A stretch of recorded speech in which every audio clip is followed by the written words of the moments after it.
Ada yuk. Ayo semuanya. Assalamualaikum warahmatullahi wabarakatuh. Waalaikumsalam warahmatullahi wabarakatuh. Sebelum memulai pembelajaran hari ini, alangkah baiknya kita membaca basmalah terlebih dahulu ya. Ayo ketua kelas dipimpin Mas apa? Baik, mari kita buka terlebih dahulu. Sip, doa. Doa mulai.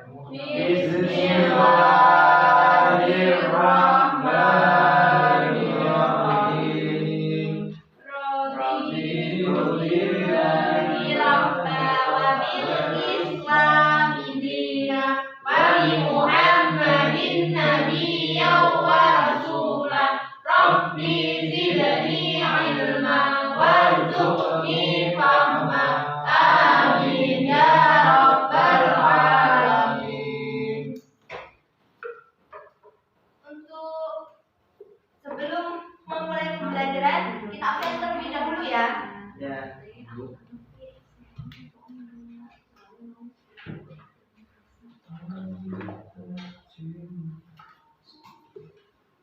Yang pertama, Allah Muhammad Isyad, Hadir. Syifa Nuramalia, Hadir Rohbu, Maisaro, Alisa Turdana, Hadir. Hari ini, pada pertemuan kali ini kita akan membahas tentang perilaku jujur. Ada yang tahu? Ada yang tahu apa itu pengertian jujur? Saya Bu.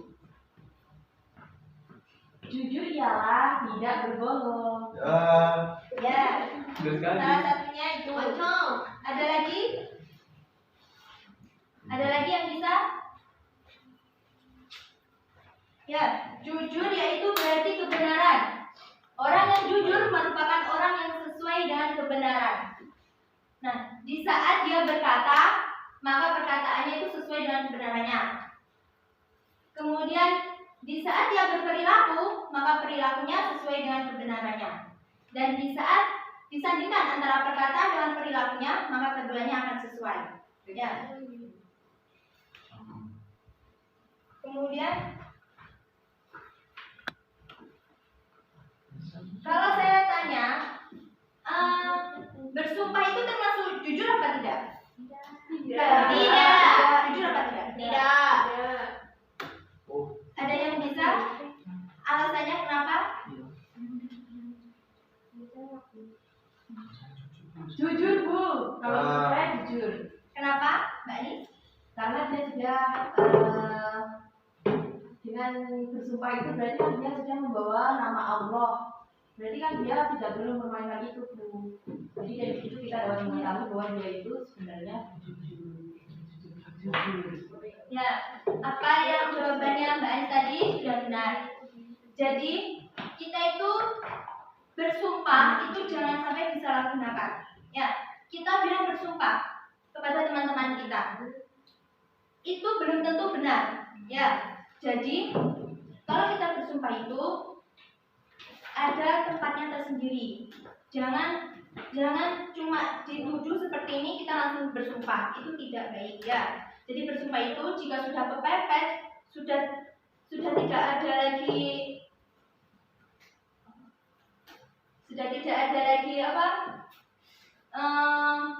alasan lain, maka itu bisa dijadikan untuk kita bersumpah. Tapi kalau masih ada alasan lain yang membenarkan, maka kita harus jujur saja ya. Jangan sampai kita berbohong dan jangan membawa-bawa nama Allah. Ya. Bersumpah itu boleh dikatakan atau boleh diucapkan, tetapi jika kita sudah melakukan perbuatan kita itu sudah mepet banget, sudah tidak ada alasan lagi, baru kita bisa mengucapkannya. Kalau masih ada alasan lain, jangan sampai kita mengucapkan kalimat bersumpah. Ya. Bu mau tanya. Ya. Berbohong untuk kebaikan itu apa boleh Bu?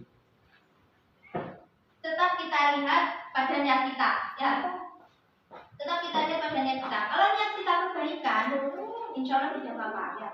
Tapi kalau niat kita malah keburukan, maka itu tidak diperbolehkan. Paham? Paham.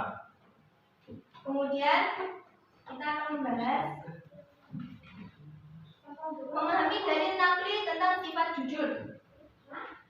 Di sini saya akan membahas tentang surat Al-Ahzab ayat 70. Silakan Mbak Syifa dibaca. Bismillahirrahmanirrahim. Ya ayyuhalladzina amanu taqullaha wa qulu qawlan sadida. Ya, yang artinya wahai orang-orang yang beriman, bertakwalah kamu kepada Allah dan ucapkanlah perkataan yang benar. Ya, jadi dari nakli ini kita bisa mengambil kesimpulannya, yaitu kita harus selalu beriman. Kita tidak boleh mengucapkan kalimat yang berbohong, yang tidak sesuai dengan perilaku dengan kenyataannya. Kita harus mengucapkan perkataan kita yang benar, yang sesuai dengan faktanya. Ya, bisa dipahami? Kemudian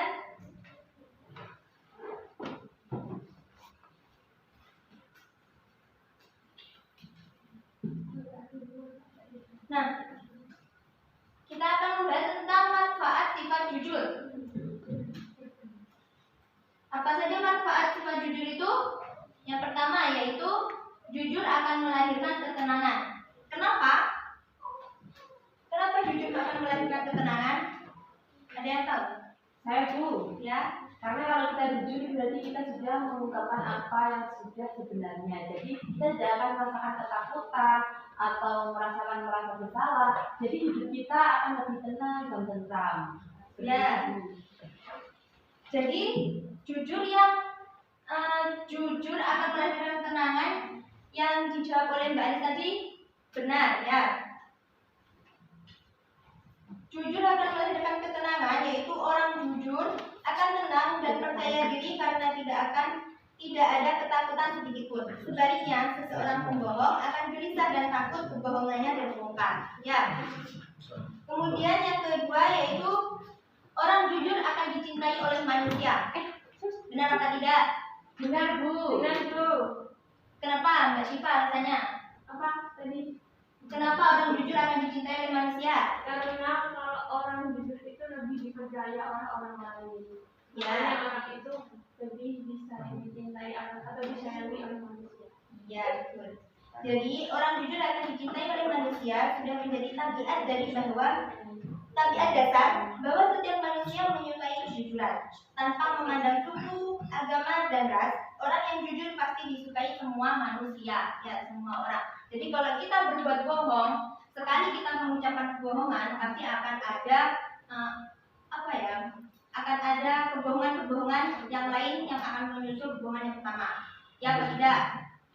Kemudian kalau kita sudah dipercaya oleh teman kita sudah dipercaya oleh teman kita juga harus menjaga ucapannya tersebut ya. Jangan sampai kita berbohong, dia bilangnya yang A, kita bilangnya B. Jadi kalau teman kita bilangnya A, ya kita ucapkan ke teman kita yang A ya. Jangan sampai ada yang disebutkan disalahgunakan ucapannya ya. Ya Bu. Kalau sekali kalian akan berbohong, mesti teman kalian juga akan tidak percaya kepada kalian ya. Ya Bu. Kemudian yang ketiga, yang terakhir yaitu jujur akan mendatangkan keberkahan dari Allah Subhanahu wa taala. Kenapa? Kenapa jujur akan mendatangkan keberkahan dari Allah Subhanahu wa taala? Karena Allah menyukai orang-orang yang jujur. Iya, betul. Setiap rezeki yang didapatkan dengan jujur akan mendapatkan berkah dari Allah. Ya. Setelah ini saya akan menampilkan contoh dari sikap jujur dan tidak jujur ya. Kalian harus mencermati gambar yang akan Ibu tampilkan berikut.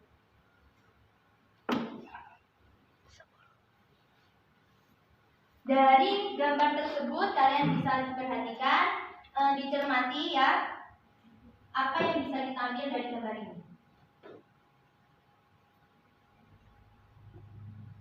Kelihatan? Ya. Ya Bu. Apa yang bisa kita ambil dari gambar ini? Ini Bu, Cin, jawab. Ya, silakan. Itu kan adegannya ada pengendara yang mau menyuap Pak Polisi. Jadi Ya. Pak Polisi sedang bertugas untuk melakukan penilangan. Ya, Jadi contoh makna dari itu kejujuran dari Pak Polisi, sedangkan pengendara itu malah mau menyuap. Berarti harus kita apresiasi Bapak Polisi ini untuk melakukan pekerjaannya dengan sungguh-sungguh. ya, Jadi kejujuran tetap diperlihatkan oleh Bapak Polisi. ya. Tepuk tangan. Jadi dari gambar ini kita bisa melihat bahwa Pak Polisinya ini sudah jujur, tetapi pengendaranya akan menyuap ke Pak Polisinya. Ya, jadi kita bisa mencontoh Pak Polisi ini ya, kita harus bisa jujur. Nah itu ya, jujur. Yang kedua, dari gambar ini apa yang bisa kita lihat dan apa yang bisa kita petik dari ini? Aku izin menjawab. Ya, nah Itu kan yang pulpen merah itu jujur mengerjakan dengan sendirinya, dengan kemampuannya sendiri. Yang sampingnya itu tidak jujur karena mencontek temannya Bu. iya, Tapi kenapa menculik itu berarti yang tidak jujur? Karena tidak mengerjakan dengan kemampuannya sendiri kan Bu ya. ya. Terus jawaban dari Mbak Anis tadi sudah benar. Tepuk tangan buat Mbak Anis dulu. Nah, dari gambar ini kita bisa lihat yang mengerjakan jujur ini pasti akan tenang. Dia soalnya jujur ya. Dia akan tenang, dia akan tentram, nyaman. Sedangkan yang menyontek ini pasti dia akan bingung. Soalnya apa? Dia bingung tidak mendapatkan hasil contekan. Dia tidak bisa mendapatkan jawaban. Sedangkan soal akan dikumpulkan. Pasti dia akan bingung ya kan? Ya. Dia akan tengok kanan kiri mencari contekan ya. Jadi kita kembali ke manfaat sikap jujur tadi ya. Ya Bu. Orang jujur akan tenang dan percaya diri karena tidak ada ketakutan sedikit pun. Sebaliknya, seorang pembohong akan gelisah dan takut kebohongannya terbongkar. Jadi lihat tulisannya, jangan nyontek dosa, bisa kena marah loh. Terus yang satunya, help me, please sekali aja ya. Dia kan kebingungan, soalnya dia nggak jujur. Kemudian jangan Tidak boleh. woi, duduk boleh nyontek. Maaf ya kata-katanya nggak boleh itu. Ayo. Jadi dari gambar ini kita bisa petik ya bahwa kita itu kalau bohong pasti kehidupan kita tidak akan nyaman, tidak akan tentram dalam kehidupan sehari-hari. Apabila kita berkatanya jujur, pasti kita tidak akan ketakutan, tidak akan gelisah, kita akan percaya diri. Dari sini ada yang ditanyakan? Tidak Bu. Sudah cukup? Ada Sudah. yang ditanyakan? Sudah cukup Bu. Untuk pertemuan hari ini cukup materi ini dulu. Semoga di lain hari kita bisa bertemu lagi dengan materi yang baru lagi, atau kita bisa mengulangi lagi materi ini agar kita lebih paham lagi ya. Ya Bu. Sekian dari saya. Apabila ada salah kata saya mohon maaf. Sebelum kita tutup materi hari ini, langkah baiknya kita membaca hamdalah bareng-bareng ya, bersama-sama. Alhamdulillahirabbil alamin. Sekian dari saya. Allahumma fiq ila aqwamit thoriq. Wassalamualaikum warahmatullahi wabarakatuh. Waalaikumsalam